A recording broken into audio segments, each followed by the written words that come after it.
Hi, I'm Claire Dyer, and welcome to another episode of Dyer Consequences here on Unprecedented TV, where every week I like to cover a different issue and have real guests on the show.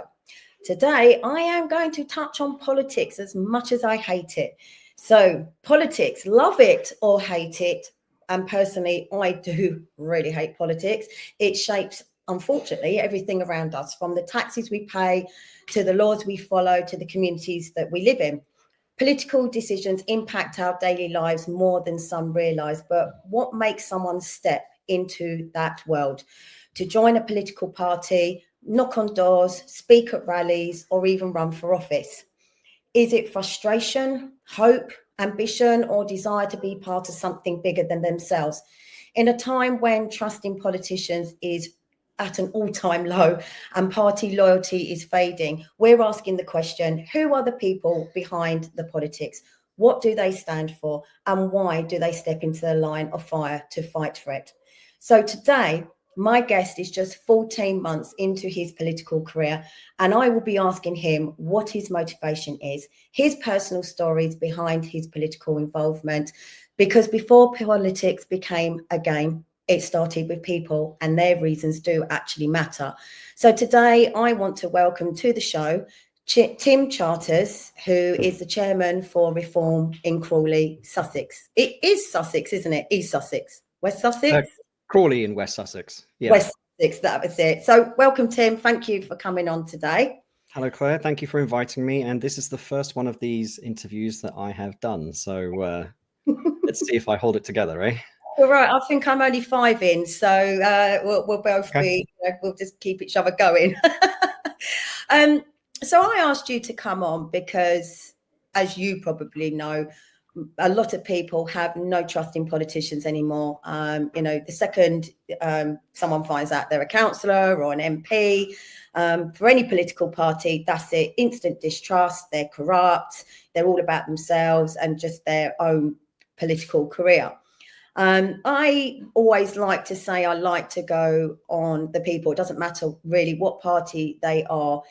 If someone is in politics with the right intentions, and they are a genuine person, then, should we be tarring them all with the same brush? I obviously met you, and I felt that, we had a conversation and felt that the reasons for you getting into politics, came across as very genuine. You come across as a genuine person. So I want you to kind of say, what your background is and what made you go into politics. Well, to start off with, I agree with you about councillors and MPs and all of this. That's one of the reasons why I'm in. But origin story, how far back do you want to go? Should I go to parents and schooling and all of this? It's up to you. I mean, you said you'd only been in politics 14 months. I think it's probably 15 now, but yeah. Yeah, so I don't want to sound rude, but a little later in life, you didn't come straight out of university with the idea of having a political career and going straight into politics. So no. So I trained as a software engineer. I went to UCL University, did pretty good there in all of my programming work. Started my career working in London for a company called Terrapin, and they are a media events company. That was fine and fun.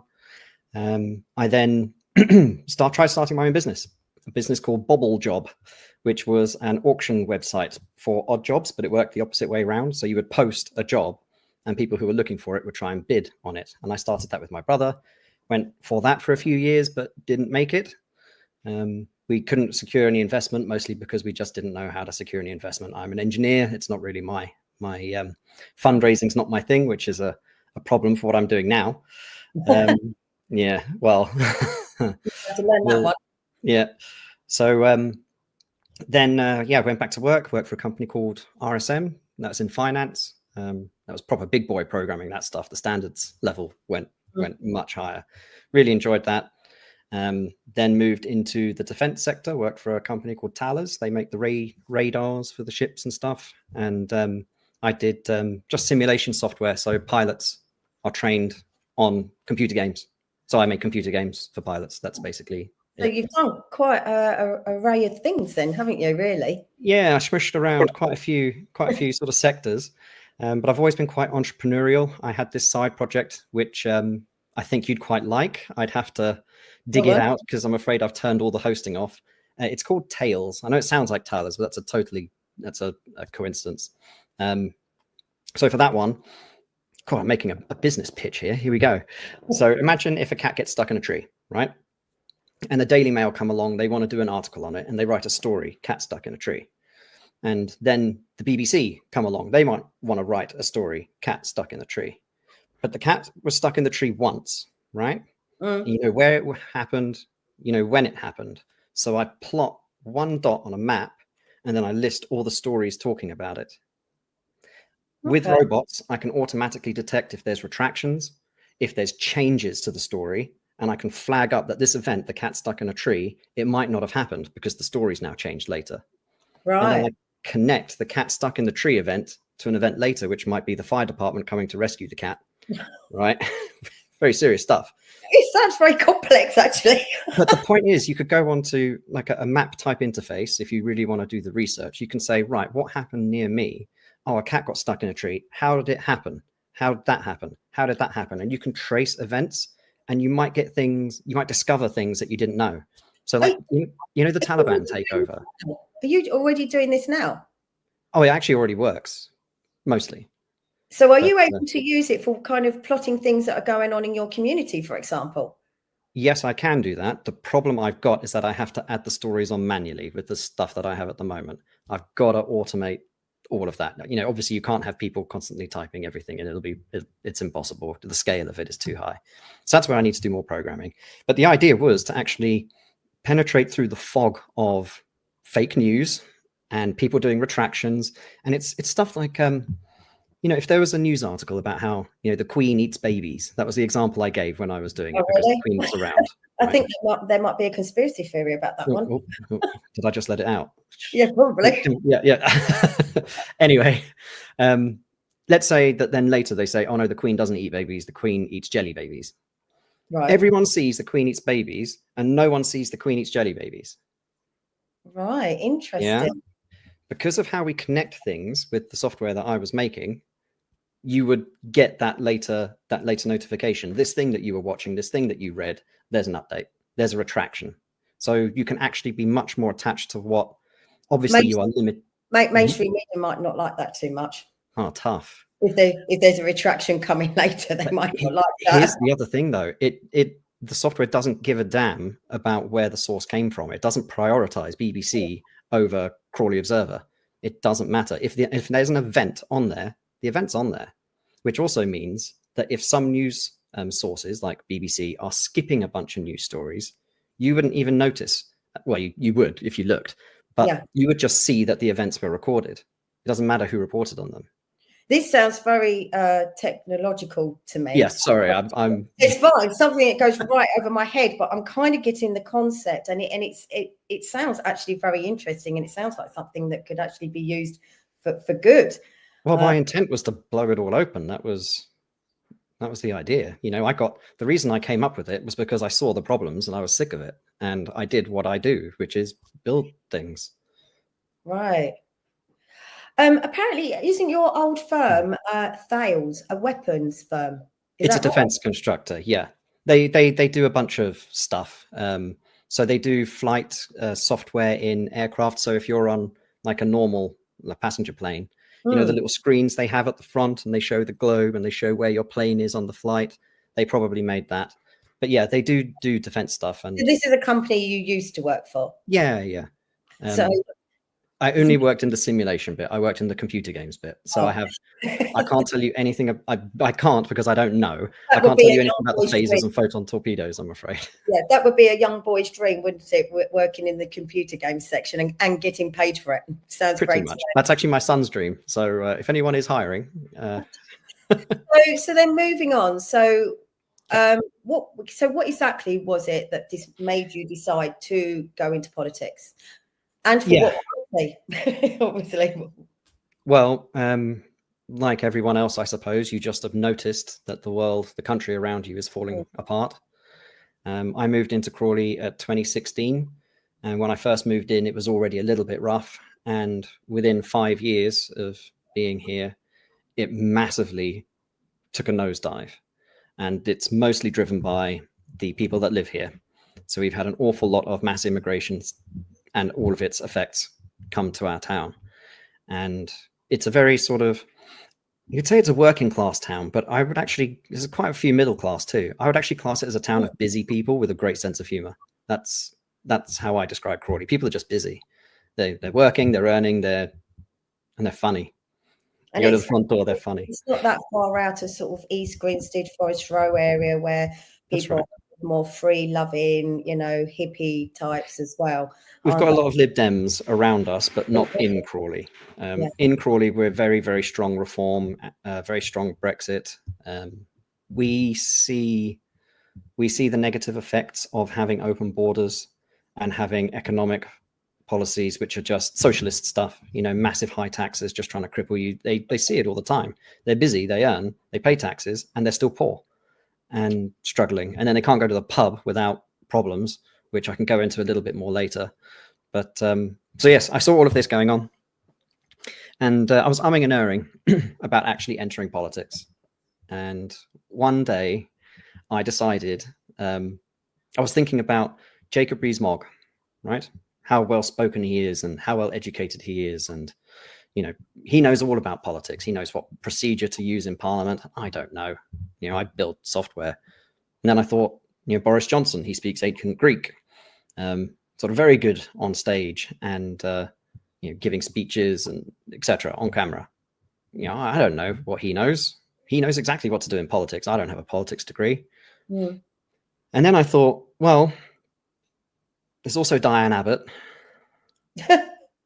There's David Lammy. There's Angela Rayner. And so I thought if they can do it, you can do it. Anyone can do it. And I'm just going to stop you there because we are going to have to show, because if anyone can do it, we're going to have to show your breakdancing video from back in the day. Hey, oh God, I haven't even gone to my history yet. Are you going to do it now? I think we are going to do it now. If the studio has got that video ready. Yes, it's there. That's me. That's you. I've got a DVD actually. Yeah. So what we could say is actually, you're kind of a bit of a jack of all trades, aren't you? I mean, in your early days, clearly you were a dancer or a break dancer.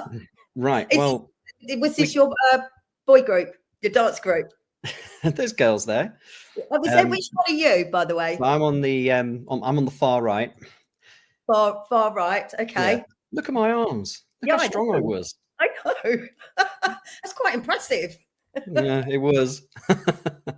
Yeah, back then. I used to do handstand press ups, right, without a wall, and I could just bash them out. Really? And I did CrossFit like a year ago, and one of the things they do in CrossFit is lots of different exercises. And one of them, they said, right, do a handstand press up. I was like, oh, good, I can do these. No, I can't.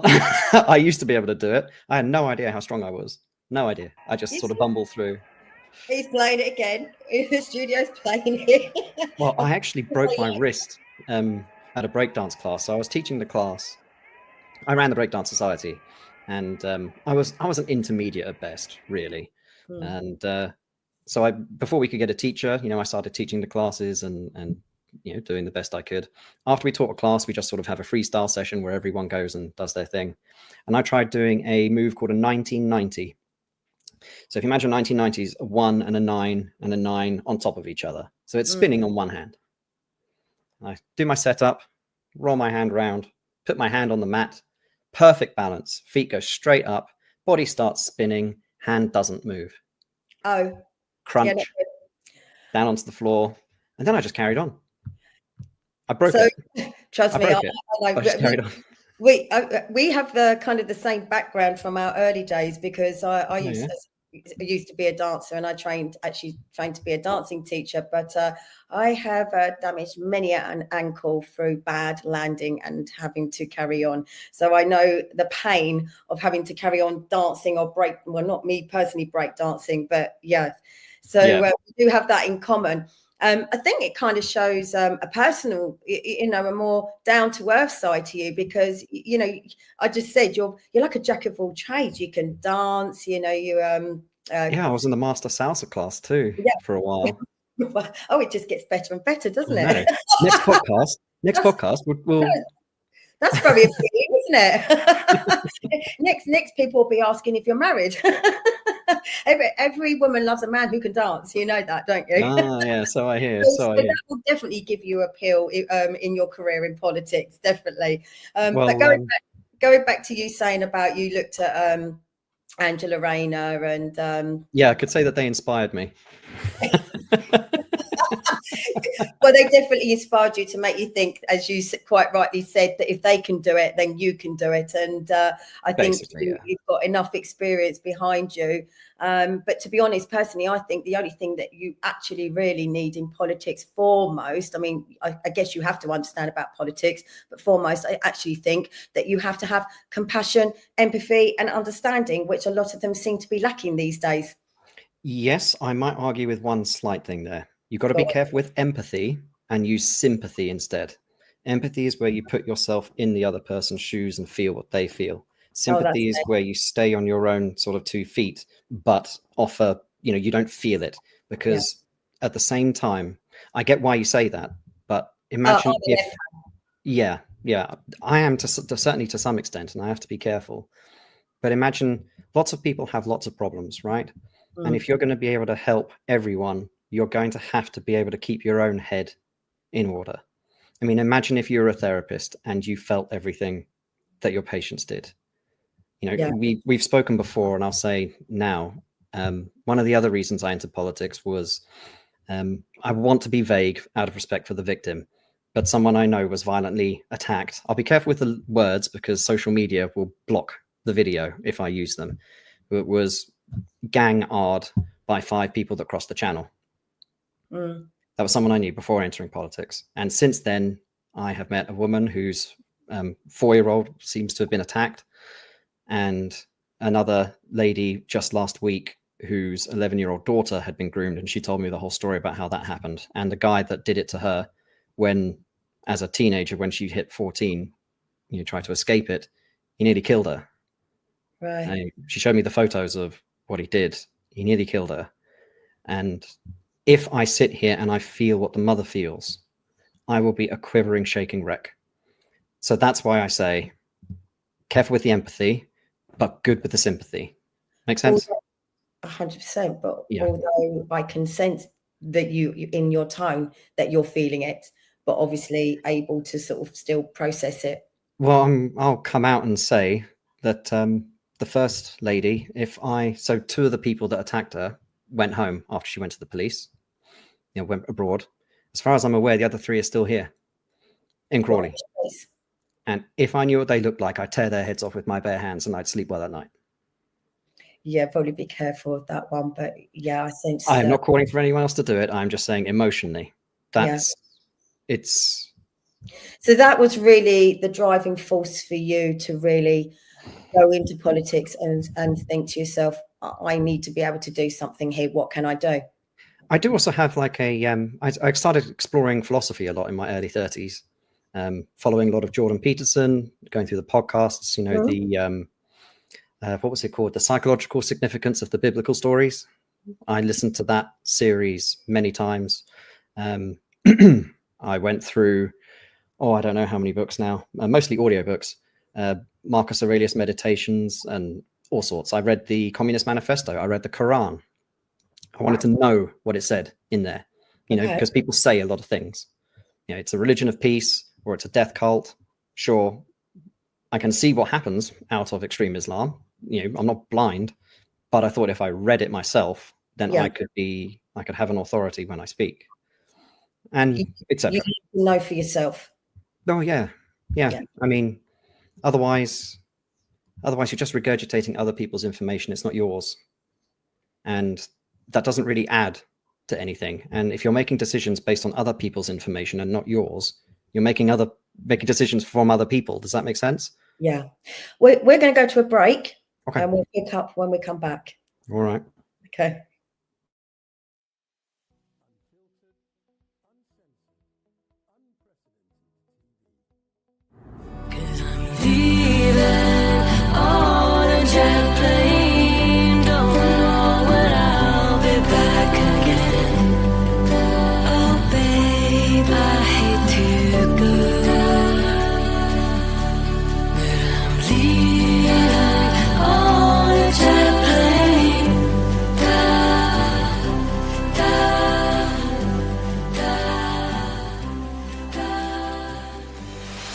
Unfiltered, uncensored, unprecedented TV.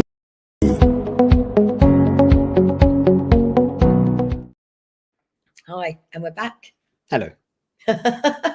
So, moving forward, what do you hope to achieve in this new role? Well, right. Well, we just had our annual sort of general meeting where we elected the new committee, and I am still the chair. So we have a year ahead with some good stability with our team. We have elections next year. And obviously on the politics side of things, we need to get people elected so that we can do things. At least we have the authority to do things when in office, because we are already doing things out of office, which I'm kind of proud of what we've managed to achieve already. What do I really want to achieve? Is this in your community, the things? Yep. So there's one very good thing on the go, which I can't talk about quite yet because it's not 100% and I don't want to spoil it, but maybe we can talk again in a few weeks' time when I think it will be sorted. But it's helping women and girls in particular. Okay. Now, I was saying before that, I explored a lot of philosophy and I sort of fell in love with the mythos of England. I'll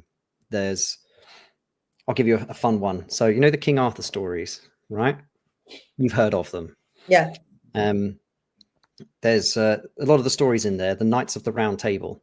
A lot of those knights were nobles who earned their place at the table because they were so good and brave and good with a sword. A lot of them were also peasants who earned their place at the table because they were honorable and good with a sword, etc. And so you've got a circular table where anyone from any background could look into the eyes of the king and tell him he's wrong. Now, when you might think, well, it's a great story of equality. Some of those stories are dated back to 4000 BC. The idea of meritocracy is ancient here. It's so ancient. And I just fell in love with it. And these are the ideas that have created the best civilizations that have spread around the world. And they are the best ones. And any country around the world that has adopted our values are good countries. I mean, Japan was, I'm no expert, so someone's probably going to fact check and correct me. But prior to World War II, it was quite tyrannical. People of Japan were pushed into kamikaze, and your sense of honor was very much to sacrifice yourself for the emperor. And post World War II, when American culture started pushing on there, I'm sure every culture has its problems and everything, but they're pretty free and they're doing really well. They're like top tech level, incredible country. It just goes to show that it doesn't have to be in Europe as such. It's not in the blood of white people or anything like that. But the values, when you just keep embodying them, they really do generate a brilliant society. And I love it. And I want it to continue. I want it to thrive. But we've got lots of attacks against it.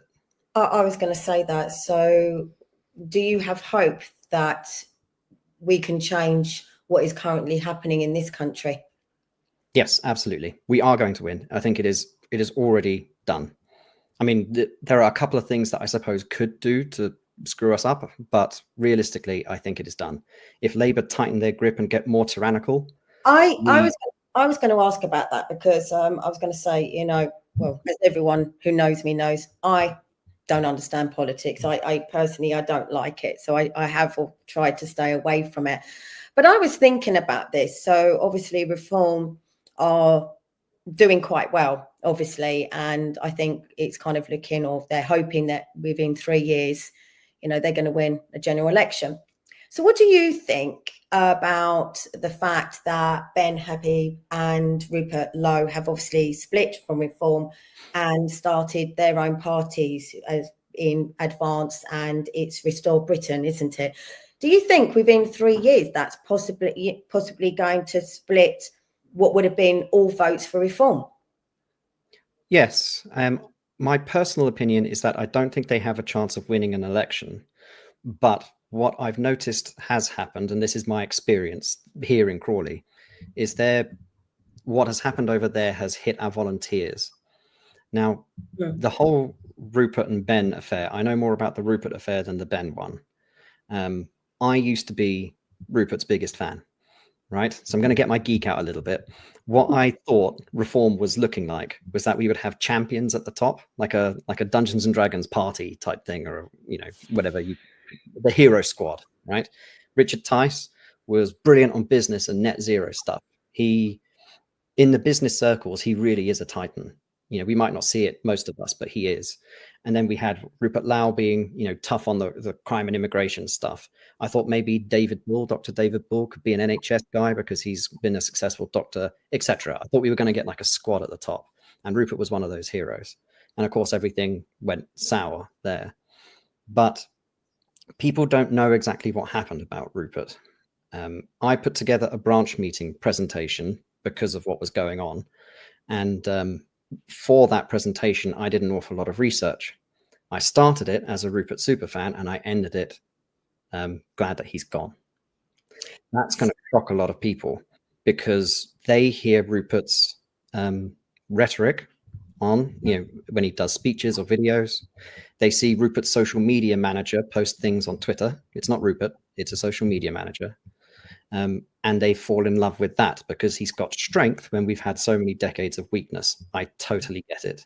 What would you say to the people that obviously don't trust any political party and believe that it doesn't matter what party it is, you know, red, green, blue, yellow, they're all the same head of the same snake? And that basically a lot of people are also saying that Reform is just another form Controlled opposition. We're controlled. Yes. Yeah. I mean, the conspiracy theorist in me would say that, you know, there's a lot of competition kind of going on here. You know, is Reform controlled or not? I don't know. But by two people splitting from that party when it was really gaining traction, almost seems a little bit too convenient to then obviously have a chance of Reform having no chance of winning and was just straight back to, you know, Labour and Conservative. You know, what's your opinion? I mean, obviously I'm going to say what's your opinion on that. What would you say to those people who think like that? All right, well, I will tell you my experience, I suppose, because that's all I can really give you. I met Nigel twice, very briefly, like a few seconds at a time. It was a funny story on the photos. I think there you go. So that's the time when we first met. We were one of the first 40 pilot branches set up, Crawley, because we did pretty well in the general election.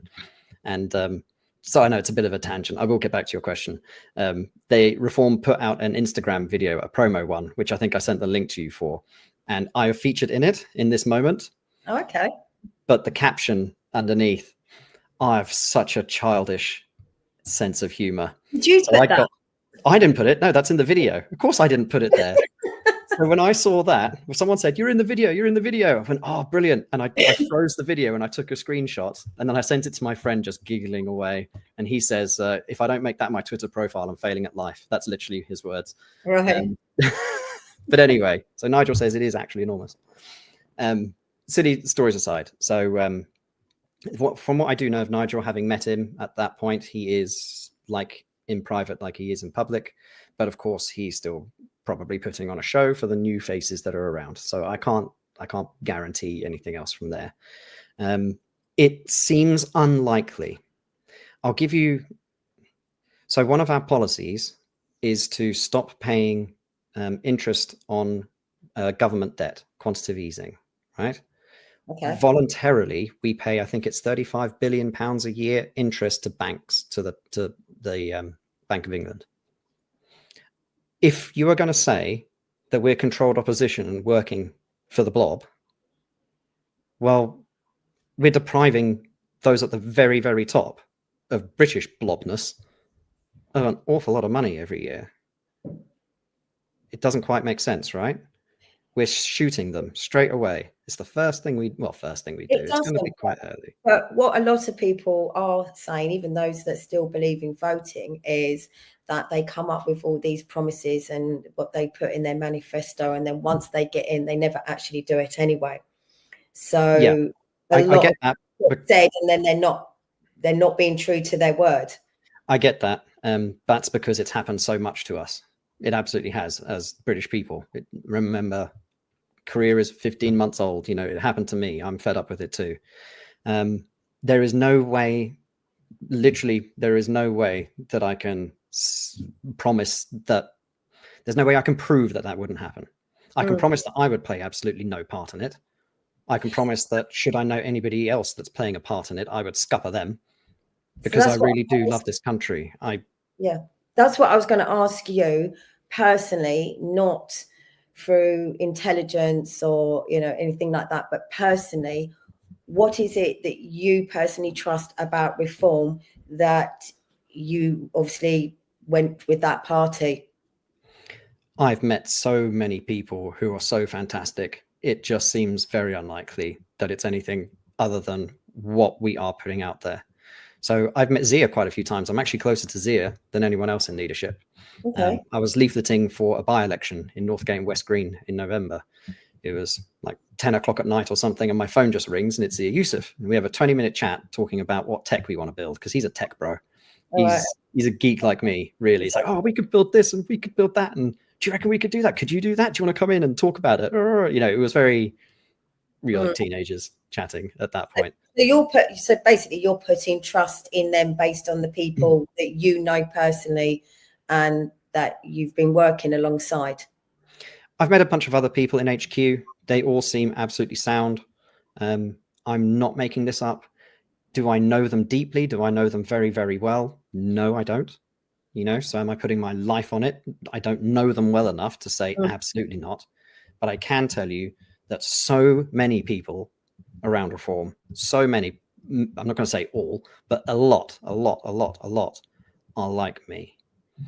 All right. And I don't think they'd get away with it. I just don't think that they would. Right. We're just going to have a quick look at some of the shows that are going to be on Unprecedented TV, and then we'll be coming back again. Cool.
And we're back again. Hello. Right. So we were Yeah. talking, if I may jump in. So we were Sure. talking about people not having trust in reform, thinking that maybe controlled opposition, etc. This is something that I fight on Twitter or X all the time. And that's basically what my X account is. Now, I'm going to give you a couple of things that have recently come out of social media, which have done the rounds, and they're completely not true. So first, I don't actually know who Basil the Great is. Is he anything to do with the show? Because I just saw a Basil in the advert. I think I don't know. I think he's just a journalist on X. I'm not too great on X, to be honest. I have seen him around. So he recently said that he got a copy of our branch rules, and he showed some terrible, terrible clauses in it. So I got that. A couple of other people internally on reform sent me the message as well, saying, "What the hell's this?" So contacted the regional director, and he gave an update and said he showed us the new one that was a draft that they're working on. It's nothing like it. Well, not nothing like it. What it looks like happened is Basil the Great got a copy of our branch rules, modified them, and then put them up, saying that these are the new rules, showing ridiculous, absurd things in there in order to make people think that we're controlled opposition. It's fiction. I don't know how I can just scream this. It's fiction. I just need to stop you to confirm that we do have a presenter called Basil on the show, and it's not the same one. This Basil, good Basil. Good. Sorry, I saw the name and I thought, you know what, I'm going to talk about that. Yeah. Another one, Tommy Robinson recently. I have nothing against Tommy Robinson, but recently he keeps putting posts up, and he spoke on Dan Wootton's show saying that there was a dinner early in the year and Nigel Farage was there and a whole bunch of Pakistani Muslim men were all at the head table. Isn't reform being Islamized? It didn't happen. I did see that one. There was a dinner in January where there were 2 men at the head table, neither of which are Pakistani. Right. And they're not his mates either. What we find is that there is so much misinformation coming from everywhere. It literally is in a world of misinformation. How do you actually work out what's the truth? And I think it does get to the point where you just feel like you can't trust anybody. I get it, but I'm going to hammer this home some more. I'm sorry, Claire. I hope you don't mind, because this is the thing that actually stresses me out more than it should probably. So what was it? Oh God, I had it on the tip of my tongue. What was it? Is it about Tommy Robinson? There was a Tommy Robinson thing. There was that one. Oh my God, mental blank. I feel like I need to look it up. We can go back to it, but obviously this is about misinformation and trust. And yeah. I'm going to ask you the question: why should people trust you? Because obviously now you have a label. So for a lot of people now, that's an instant mistrust. So why should people trust you personally, Tim? Why should they trust me, or how could they trust me? How could they trust you? How could they? I guess should trust you. I guess what you need to do is just talk to me, really. Ask me a question that you think I might lie to. Well, that's the thing. That's we met obviously just last weekend, didn't we, at Crawley, where you were there outside the Copthorne Hotel for the protest against the illegals in the hotel. And I kind of got the impression from you then, like I have today, that you feel very strongly about some of the things that have happened to the people in your community, and especially some of the people that you actually personally know. And obviously that's a big driver for you, I'm guessing, as to why you have gone into politics, isn't it? It is. I can earn much more money programming than politics. Yeah, I would assume that. Not that I know much about it, but and why did you go down that? Because I have heard, and I don't know if this is true. This could all be misinformation. But first, I heard that Reform, this did actually come from Ireland, but Reform had told their councillors to not attend any of the protests.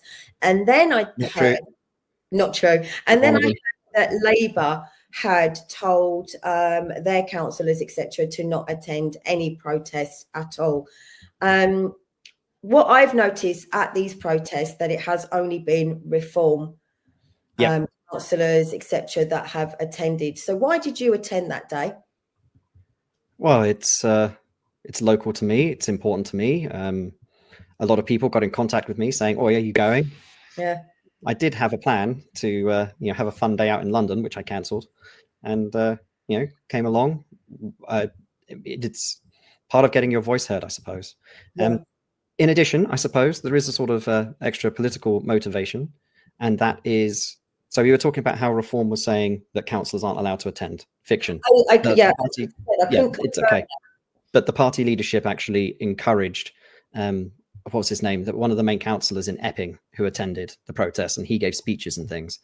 Because of those protests in Epping, they managed to get that hotel closed. Now, realistically, getting the hotels closed doesn't actually solve the problem as such, because they're not getting deported. So they're just getting moved elsewhere, right?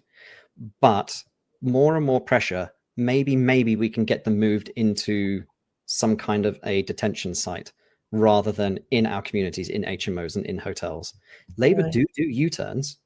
They've started this whole, we're going to deport some foreign criminals, but with a very limited list of countries, and Afghanistan and Pakistan are not on the list. Australia and Canada are. But it is possible that we can actually do something. So when I say there is a political motivation, well, maybe we can get some more of these closed if we just keep up the pressure, keep going. Yeah. We don't have a general election coming anytime soon. It seems very unlikely Labour will call one just because they like power, right? I mean, I'd love to be proved wrong, but what are we going to do? Just sit here and do nothing until the general election? It's just, no, let's keep up that pressure and see if we can slow down the decay of our country so that in 2029 we have less of a job restoring it. Yeah. I don't know. I'm still quite skeptical. As I said, I don't trust in politics. I'm not really a believer. I want to believe. Yeah, I know. I want to believe good in people. You seem very genuine. You seem like you're going into it with the right intentions. And what was it that you said to me the other day about, because I said, obviously, once you go into, I wouldn't want to go into politics because I believe that ultimately it corrupts you. And what did you say to me? So I said that once you acknowledge that every single human being can be corrupted, a bit of Alexander Solzhenitsyn, right? Yeah. If you acknowledge everyone can, especially and acknowledge that you can, already you have won half the battle, because you could be corrupted, and if you don't want to be corrupted, you'll just keep your eyes on your own behavior. Yeah. I then got a few friends to do a deal with me where if I crossed the line at all, that they would make sure I knew. One offered to crack my head open. One of the things that I actually said was, if I ever use the phrase, "Don't you know who I am?" You beat me around the head. Yeah, honestly. Or too big for your boots, or too egotistical, like that. Yeah. And what did you say about compromise? Yeah. So realistically, there is going to be compromise here or there. I wish it wasn't the case, but you've got to choose what you're going to compromise on. And there is one situation where I did do a very minor compromise. Right? There is a cat meowing. Hello. We literally have about 1 minute left. Oh, I'm sorry. Okay, right. So I had a very quick, I had a tiny little compromise, right? Yep. I then essentially wrote it down as a debt that I had to repay. And later on, I actually repaid that debt 10 times over. So I feel like my rap sheet is clean. And I think this might be a good way of going forwards. I acknowledge that compromise might have to happen, but then I acknowledge I pay it back. And I think that's a really good ethos to have. When you told me that, and we had a bit more of a sort of deeper chat than that, it seemed that we were kind of on the same wavelength in that respects. And I think, as long as you stick to that, that friend's there to crack your head open if you step out of line. And you'd enjoy it. And you don't allow yourself to get corrupted, and as you said, you're aware of it. And the thing, your ethos about the compromise, pay it back 10 times over, then I think people like you, hopefully, could do a lot of good in your communities. Thank you very much. I wish we had more time, because there's a couple more massive points I'd like to make. I'm so sorry. You've had longer than most, so you are very lucky and honoured. Yeah, okay, fine. You can use that line, don't you know who I am? Because don't you know who I am? I've been on Claire Dyer show for the longest time. Yeah. Yes, you're It's going welcome. to get a crack in the head now. The suit of armor is going to come to life. You know me, I am very critical minded when it comes to politics. You seem like a lovely guy. I really hope that you stay true to yourself. I'm sure we will chat again, of course, and just keep that ethos, you know, because we need people like you to try and help in local communities within the political world. So thank you so much for coming on and talking to me today. And we will definitely be talking again. It's been my pleasure. Thank you, Claire. Thank you. So why do people go into politics? So today we've heard from Tim and his reasons, his hope to try to make positive change in his community. We've watched government after government promise change and deliver chaos. We've seen ministers line their pockets, contracts handed to family and friends, like doing with the PPE during COVID. Lies spun, and all the while, ordinary people struggle with rising bills, broken services, and communities left behind. For some, politics has become less about public service and more about a fast track to influence, wealth, or status. But it doesn't mean that everyone in politics, in the political world, is corrupt. There are some that believe it should be about service, principle, and standing up for what's right and trying to do the best they can in a system that has clearly lost its way. Ultimately, I personally believe we need to fill Parliament with people that have the right intentions, and the person that sits in 10 Downing Street should be of a pure soul, a government of the people, by the people, that is 100% for the people. That's all we've got time for today. Thank you for tuning in. I'm Claire Dyer. This is Dyer Consequences on Unprecedented TV. Please tune in. We have many other shows all lined up, and we'll be speaking to you again next week.